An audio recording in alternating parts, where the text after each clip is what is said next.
I enjoy swimming because it's super low impact and you can get a workout a lot more quickly than if you do other activities such as like running or biking.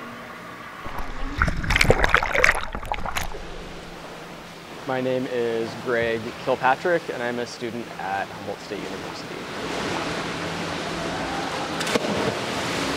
I've probably been swimming on and off for 2 or 3 years. I did cross country and track before, but swimming has been really, really good as my knees have begun rebelling.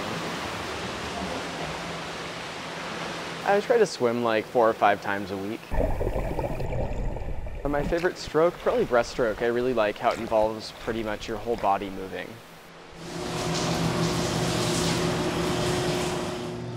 When I first started, I felt a little bit uncomfortable in a Speedo, but I've really learned to embrace that Australia suit.